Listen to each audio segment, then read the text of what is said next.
Hello students, let's see the question. Artificial selection to obtain cows yielding higher milk output represents A. Directional as it pushes the mean of the character in one direction. Disruptive as it splits the population into two, one yielding higher output and the other lower output. Option C is stabilizing followed by disruptive as it stabilizes the population to produce higher yielding cows, and destabilizing selection as it stabilizes this character in the population. Okay.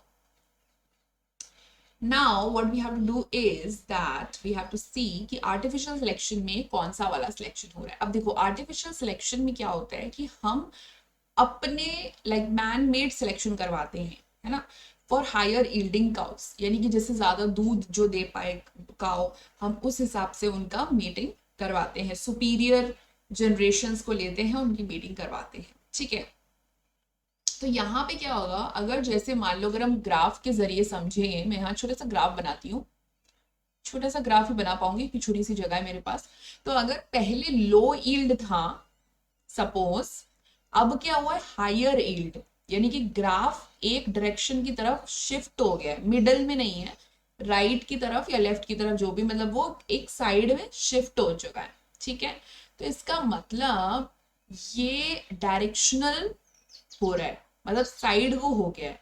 Higher yield की अगर हम बात करें, मान लो अगर हमने x axis पे yield लिखे, यहाँ पे हाई हम लिखे, यहाँ लो लिखे और बीच में लिखे हम मीडियम, तो हाई की तरफ शिफ्ट हो गया ना, ऐसा करके, है ना. तो यहाँ पे क्या हो जाएगा, directional as it pushes the mean of the character in one direction. Mean मतलब जो एवरेज था बेसिकली, वो एक तरफ वो फंसक गया है. बी है disruptive as splits the population into two. तो ये देखिए, ये तीन तरह के ग्राफ होते हैं. तो डिसरप्टिव ये तीसरा वाला है, इसमें क्या होता है कि जो एवरेज वाला होता है वो एलिमिनेट हो जाता है. तो splits the population into two, one yielding higher output and another lower output.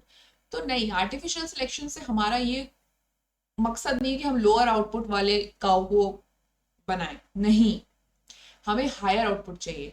तो बी हो गया गलत. सी है स्टेबलाइजिंग फॉलोड बाय डिसरप्टिव, मतलब पहले स्टेबलाइजिंग होगा फिर डिसरप्टिव हो जाएगा.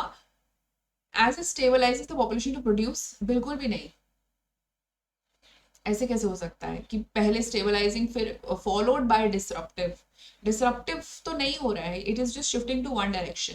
डी है stabilizing selection as it stabilizes this character in the population. तो हाँ, स्टेबलाइज नहीं कर रहा, एक तरफ को शिफ्ट कर रहा है, तो डी भी नहीं होगा. तो यहाँ क्या हो जाएगा करेक्ट आंसर, ऑप्शन ए.